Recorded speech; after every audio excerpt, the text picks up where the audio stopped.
Walter, can you fill us in on the historical context of this movie? You, I understand, optioned the book, a popular novel written by John Ball in 1965, a time of the civil rights movement, real simmering racial tensions. Can you talk about the challenge of bringing this work to the screen? Well, it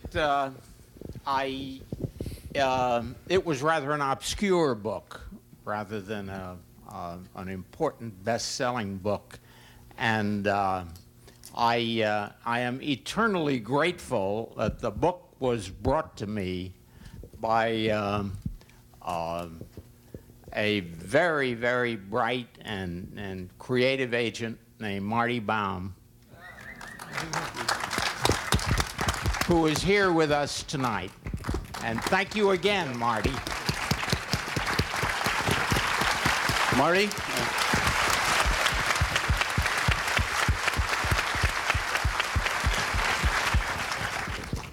And the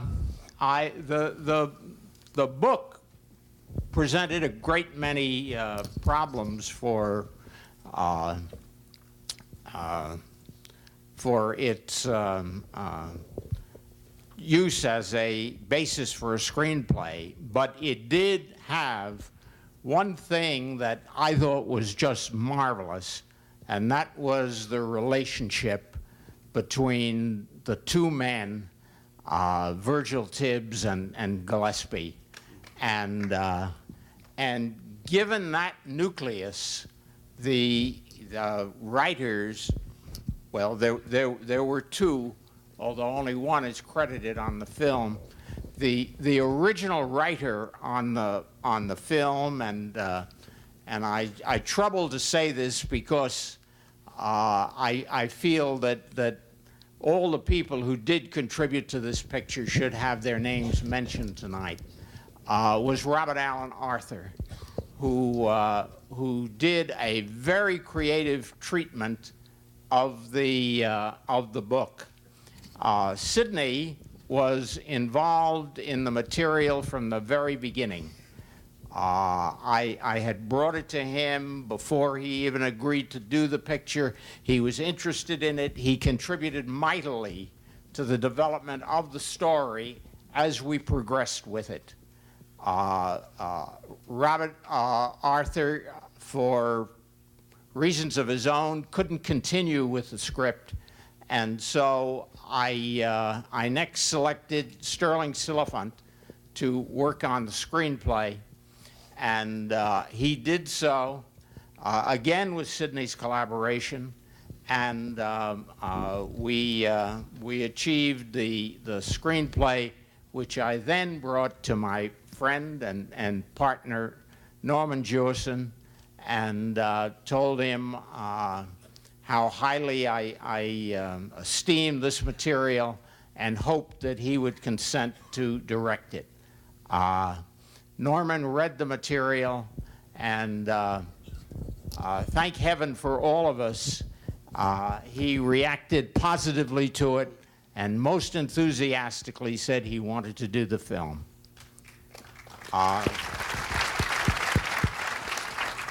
We then proceeded to the choice of the other major casting, and thank God Rod Steiger said he would play Gillespie.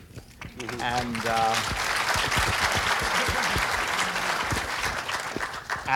that was the formulation of the key elements up to that point for the making of the film. Rod, your performance deservedly won an Academy Award. Could you tell us how you fleshed out this Southern character? You've got a Southern accent. I believe you gained weight for the role. I think you must have chewed 300 packs of gum for it. Can you elaborate?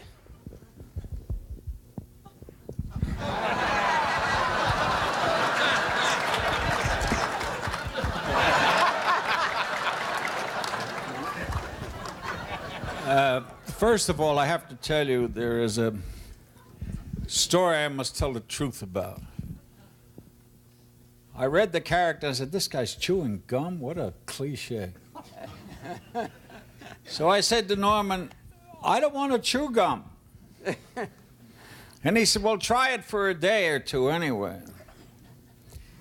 And then my good fortune was, since he insisted, I found out I could broadcast his thinking process.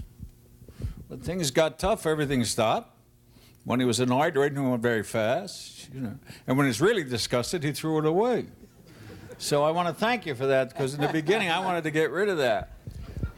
I think, if I may speak for Mr. Poitier, we were friends before the film, thank God. And we almost had a conversation one night. We were both very tired, like the scene in the sheriff's house. I remember we were discussing how when a person gets tired, their prejudice, fatigue is a great enemy to rationality. And you can say the most stupid things, black, white, whatever you are. Anyway, and then Sidney and I said, I do the picture on one condition, that we had our rooms together and the door open between them, because things weren't that happy, especially in Tennessee.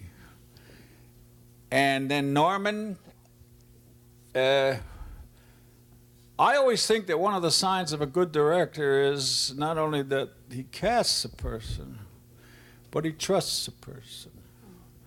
And he just let me carry on, and, you know, he'd say too much, too little, and we'd go on, and I thank you for that. You know, I thank you for that. And I want to point out one thing in this picture that's very important from a social point of view.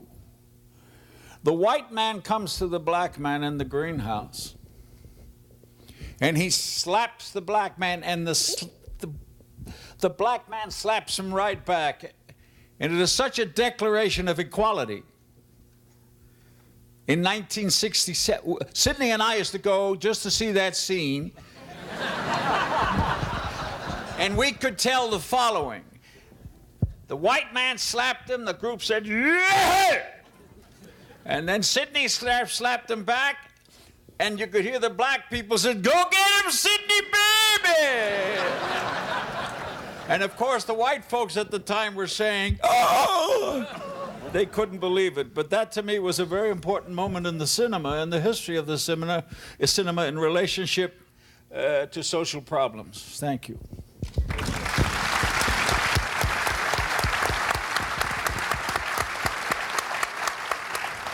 Sidney, there's another rather powerful and elegant moment in the film when you two have the confrontation at the train station where he tries to goad Virgil into staying, and you do the most elegant pirouette there. It's one of the... It's just heart-stopping. Can you talk about some of the mannerisms you gave Virgil, how he showed his pride, how he showed his integrity? Just talk to us about Virgil. Well, I think that Virgil's mannerisms were, first of all, designed by the nature of the character as he was placed on paper. As you noticed in the film, there were times when you could see the Gillespie character and the Virgil character thinking. Well, an actor, you cannot think in a vacuum. If you have the kind of subtext that requires thought, and you give that thought as is required, then pauses hold, because we in fact see the actor or the character thinking. We have some pauses in this film, a mile wide, but they hold because there was such complexity to the characters and the interrelations between the characters. So I sat tonight watching moves made by the actors, and I attributed it to, for instance, Lee, when we are in the room and I tell her that her husband is dead. I mean, She was magnificent.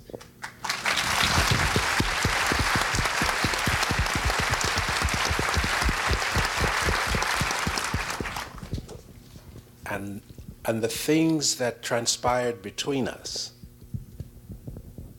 there had to have been, aside from what she brought and I might have brought, there had to have been room in the material to allow for the actor to find such texture. There was indeed a lot of power in those pauses. We really caught it. Leah, as Sidney mentioned, your performance was remarkable, but you perhaps had one of the more difficult parts because you only came in for certain scenes.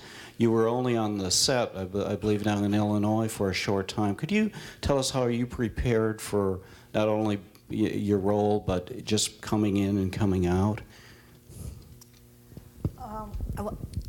I don't know whether Norman knew this. I know that when I met Norman, I was sitting across a desk from him, and I had gone through something that was very similar to what happened in the film. And I don't know whether I had to say it to Norman. I don't know whether he knew it, but I was holding it with me before I came to the set. And as Sidney said yesterday when he was saying that we get an opportunity sometimes in film to release the things that are inside of us. And that was like one of the most important things that happened to me in film, was to get a chance to do that and to do it with Sidney, who it was like dancing. I mean, it was like the unexpected was happening all the time. And I guess for all of us, for Norman and for Sidney and myself in that scene, I mean, that's what you hope for. You know, that surprise. I just have to say one thing. It was the biggest cliche character in the film. It was the things my husband's dead, do something, you've got to do, I mean, and this lady made it into something real and alive. I think it was the best performance in the film, I swear to God. Out. Stop. Get away. It was a cliche, she made it alive. Norman, you really made alive the Deep South in the 60s, although you shot most of this movie in Illinois, I understand. Your own knowledge of the Deep South, I gather, was you took a hitchhiking tour back when you're a wannabe filmmaker. Can you talk about how you brought your vision through the material in this movie? Well, I think when I was 19 years old, I just got out of the Navy and I hitchhiked from Detroit, Michigan. I followed the Mississippi down and hitchhiked through all the small towns in Tennessee and Arkansas and Mississippi and Louisiana. And I experienced apartheid. I experienced a society and a culture that I had never experienced before. And all of those images and the unfairness and the outrage and frustration that built up in me coming from outside the country, I never forgot. And it stayed with me all my life. And it started a long time before, in the heat of the night. It started with the Belafonte show on television, which was the first live black show in America. And I just became curious. It was my curiosity. It was trying to find out. And so I think that curiosity was always there and part of it. And I think the most interesting part of this story is when I was working with Sterling on the final screenplay, And it was just before Christmas, and I took my kids, and we all went up to Sun Valley to ski for Christmas, and we were going to shoot the picture in the spring. And I met Bobby Kennedy for the first time. And our kids were skiing, and they both broke their legs, so we met in the hospital and so on. And we're sitting there with the two kids, and he says, "What do you do?" And I said, "I was a film director." And I knew what he did. And so he invited me over to the house, and we spent New Year's Eve together. And we got talking, and I told him about this film. And I told him the story of In the Heat of the Night. It was based on this novel, and it was about a black detective on the Pasadena police force, and we changed it to the South and thing. And he looked at me and he said, "It's very important, Norman, that you make this picture." And I said, "Well, I guess it is." And he says, No, the timing is right. The timing in art and in politics is right. So I never forgot that. And you know something, which was very interesting. He followed this up and he sent me some research material of young black students in the South, and he never forgot. Dissolve, pictures made, so on. It happens to win the New York Critics Award. And we all go to Sardi's, where you get the award. And who's the senator from New York but Robert Kennedy? Pretty tough time in Georgia, and you must remember the state of the country and the tensions that existed in America at that very moment. And so we settled on, I spoke with Sidney and we discussed it, and I said, there's this little pocket in southern Illinois, and it's right near the Mississippi River and near Cairo. And I said, we could shoot it in Illinois, would that be okay? And Sidney says, okay, Illinois I buy. And we went and we found this town called Sparta. And Haskell looked at me and he says, Jesus Christ, he says, look at the water tower. It's got Sparta written all over it. He says, what the hell are we going to do? And I said, well, why don't we just change the name of the town to Sparta, Mississippi? And he looked at me and he said, good idea. Can we do it? Can we do that? So that's the way it became Sparta, Mississippi. And but we went into Tennessee for the cotton picking sequences, and that was a rough trip that night, and where we lived together in that motel. And at one point, they were driving around the parking lot in pickup trucks, and there was a lot of hooping and hollering. And then they started to bang on doors, and it was quite late at night. And Sidney was in the room next to me, and then Rod. We were all in a row there, and I called up Sidney, and they were banging on the doors, and I said, are you okay? And he said, the first one that comes through the door gets it. It was quite a night. Remember that, Rod? Well, the story, I'm lying in bed and I don't like to sleep with anything on. We got the door open between. Watch it. And we got the door open between us because that's the way we did it. And there's a knock on the door, and I open the door, and there's about an 18-year-old kid with a double-barrel shotgun. And he's crying, and his hand is shaking, and I said, great, it goes off, we're all finished, right? And he said, I don't want to bother you, Mr. Steiger, but I got to find my wife. First, I couldn't believe at that age he had a wife. But somehow the gun convinced me, right? And I said, all right, so I got to look for your place. I said, okay. Now I'm saying, Jesus, God, I hope he doesn't see the open door into Sidney's place, right? And he goes under the thing, he goes through the thing, goes through the bathroom, goes through the living room, and he's on the way out, and he said, what's that door for? I said, well, that's Mr. Sidney's apartment, his suite. Well, I got to go and look for my wife there. I said, well, please, let me go in and wake him up, would you? Now, no pun intended, Sidney, I never prayed in my life for a man to be alone in bed as I did that night. Because if this guy saw one flash of flesh, regardless of color, That would have been the end of the heat of the night. I know. But I must say, one thing I'll never forget, he cried through the whole thing, and I said, Jesus Christ, if you did this on the screen, the condemn you as overacting. The kid never, and then he tried to apologize. And Sidney's walking around saying, why? Why? But I never forgot that. I'm glad it worked out the way it did.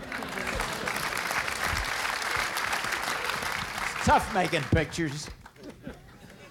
Drawing on some of these harrowing escapades, was there much improvisation or changing in the script, Sidney? Did you, so when you were on the set, develop your character in any other ways than you initially, say, conceived it? No, I think by the time we went to the floor with the picture, I mean, everything was on the paper.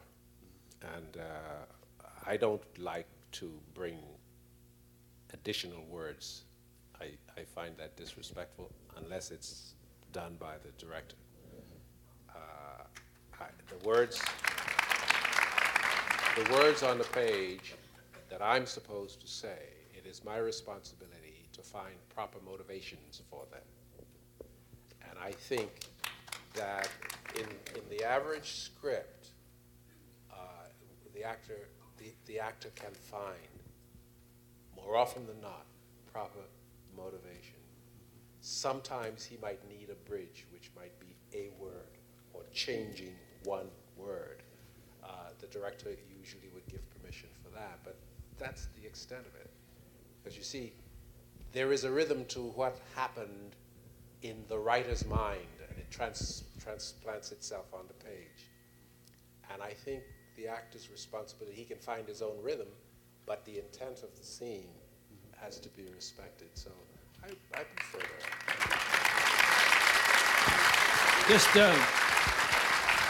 Just talking about rhythm, Rod's rhythms are so great in this picture. I just got to tell you one thing, Rod, because the chances of us all being together again are very, we've lost our dear friend Hal Ashby, whose editing in this film is probably as exquisite a piece of craftsman and workmanship that I have ever seen. I mean, you want to talk about the pauses. I mean, they're there because Hal insisted, and I think that. But the thing I wanted to tell you about, I met the Governor General of Hong Kong. Right? Now, this is a strange story. Ooh. Chris Patton, Governor General of Hong Kong, Chris Patton, who was a British member of Parliament. He's no longer the governor, of course. This is before it was handed back to the Chinese. I happened to meet him. Doesn't matter how. And I said to him, Your Excellency, it's a great pleasure to meet you, and so and so and so and so. And he says, Norman Jewison, didn't you direct In the Heat of the Night? And I said, yes, sir. Yes, sir, I did. And he says, I got the money, which is the motive, and the body, which is dead.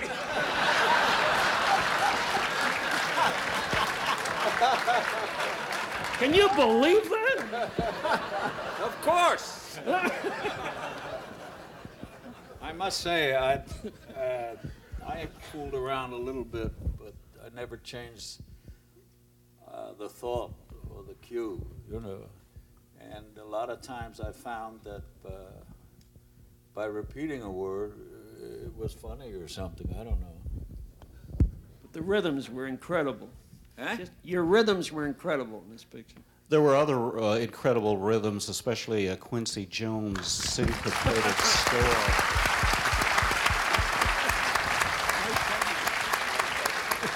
Quincy, you had some terrific textures in there, some really sordid sounding guitars, some really eerie thriller music. Can you talk about how you came with this, and of course Ray Charles' great theme song? The theme song? Can you talk about how you composed the score? Well, originally Ray was supposed to write the lyrics and sing the theme song. And then he says, I'll do just the singing. And there were two beautiful people that lived on my corner of a Lakeland Drive called Alan and Marilyn. Name's Alan and Marilyn Bergman. This was their first film. You can see what the credit is. It was their first film. They're absolutely beautiful. The second film they did with Norman, which is the Thomas Crown Affair. They won the Academy Award. But we got together. They were right down the street, and we started to write the theme, and we went over and played it for Ray one day, and at his studio, and he said, "That's stone natural greens," and he was ready for it. And I was outside of being blown away tonight that was 32 years ago. This is all 32 years ago. It's just awesome. And also the fact that this, as like Haskell said, I'd like to do this score over again, seriously, because this is my fifth film, and I also was fortunate enough to have done my first film with Mr. Steiger in The Pawnbroker. So that, I would love to get another shot at it. But it's very simple when you have all of these minds here, and the performances, and the textures and tones. See, a script is a promise, and they always give the composer the script. It's only a promise. Actually, a film gets written 3 times. The script, the director gets it, and then the editor gets it. But when I usually follow the actors and the director and this man, with John. It's like the first trumpet player and a drummer. The cinematographer, where he goes, man, that's where I follow. Because Haskell is absolutely beautiful. And it's, since I was 12 years old, I wanted to write for films, and I finally got a shot in 1963 with Rod and Sidney met The Pawnbroker. And to do In the Heat of the Night as the 5th film, and go from there to In Cold Blood, and Richard Brooks is the kind of director that calls you before the actors, and so I got Scott Wilson a gig in that, in Cold Blood, because we had done it right after the end of Heat of the Night. And it's all about just being, as Sidney said last night, in the right place at the right time. I am one of the luckiest people in the world.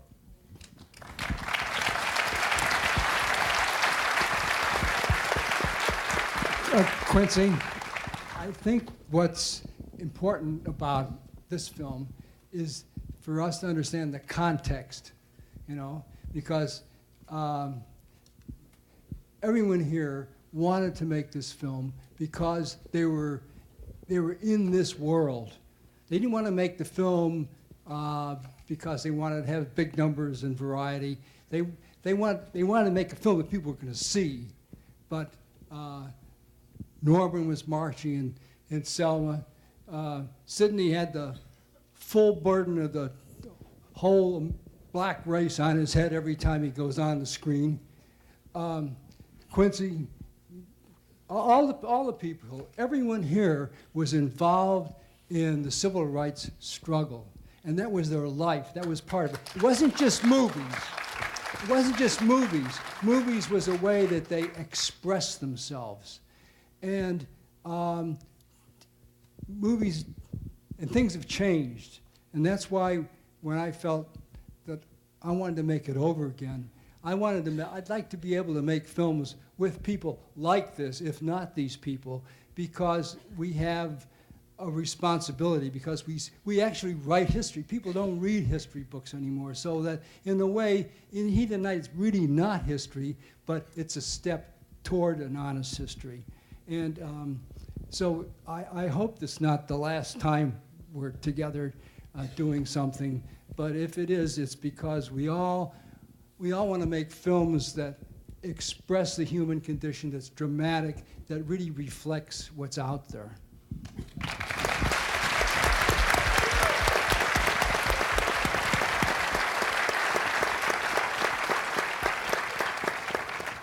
One of the wonderful ironies of this movie was, as I recall, that it was one of the leading, if not the leading box office movie for that year, 1967.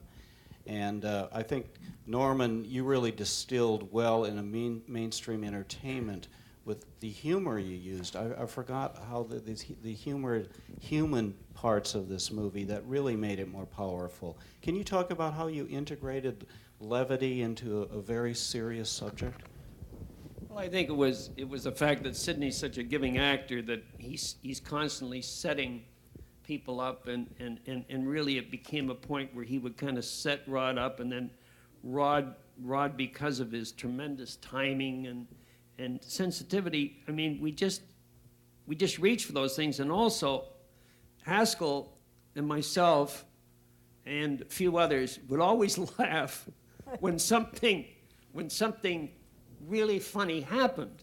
And I think this constantly encouraged the actors to reach out for those moments, because life is full of laughter and tears. It's not just one level of behavior. So I believe in mixing comedy and drama together, and I think it's evident here that it works.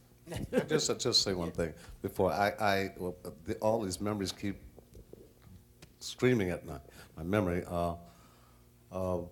I remember very clearly the faces, a lot sitting on the Norman, Sidney, Belafonte, Cesar Chavez, Marlon Brando, James Baldwin, Haskell, Hal Ashby, all down at Dr. King's funeral in that room. And I remember coming back, and we used to watch movies at Richard Brooks' home every weekend, Friday, Saturday, and Sunday.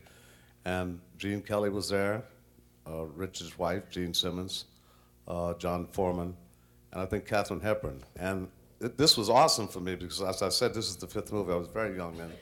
And Jean came in the middle of the movie and she said, "How can you sit here tonight and watch the film when this man has just been assassinated, and let the Academy Awards continue?" Because it was already scheduled, and Heat of the Night had been nominated many times, as you know.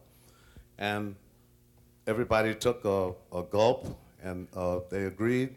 And I've never seen anything like it, because I was very curious as to how mechanically they would derail or postpone the awards. John Foreman got on the phone, and he called Connecticut and called Paul Newman, and somebody got on the phone. I don't know how you got the message, Rod. They pulled the top three, the 3 male actors from the male actors category, and I think Norman, it was all over. It was finished. Just 3 actors from the male actor category, and the awards they had to postpone it. You know, excuse me. You're the producer, Walter. Thank you, Walter. The evening is getting late, and there are 2 things I wanted to say. One of them is that even, looking at this film again, I think there's a great lesson in it for all filmmakers. Looking at this film, you have to know that when this group and others who aren't here with us tonight embarked upon this enterprise, we certainly didn't set out to make the highest grossing film of the year, or what we expected to be a huge commercial success. Nor did we expect to make the picture that was going to win the Academy Award for that year. We didn't set out to do any of those things, and yet this film, released in 1968, played to this entire country. We have to believe that it influenced great numbers of people who were changing in their thoughts and in their attitudes. And if this little picture, I call it, because it was that when we made it, was able to accomplish that much, I think there are very few instances in the history of the screen where you can see a film that was made and released and could have that much significance in affecting an extraordinary revolution in thought in this huge country. And I've always been terribly proud to think that we played a small part in that.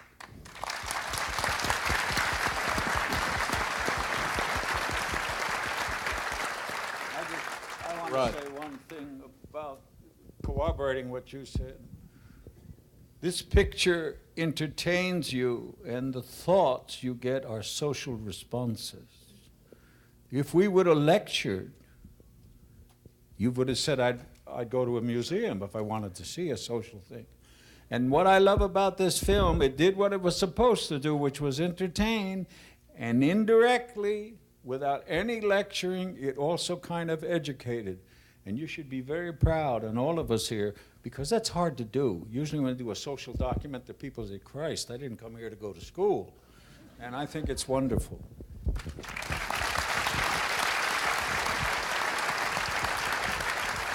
It was indeed a wonderful and deserved win as the Academy Award. And on behalf of the Academy of Motion Picture Arts and Sciences, I'd like to thank you all for your participation tonight, and more pointedly for your wonderful movie. And we'd also have the print here of the movie we'd like you all to sign for the archives. So again, thanks so much. Thanks. Thank you.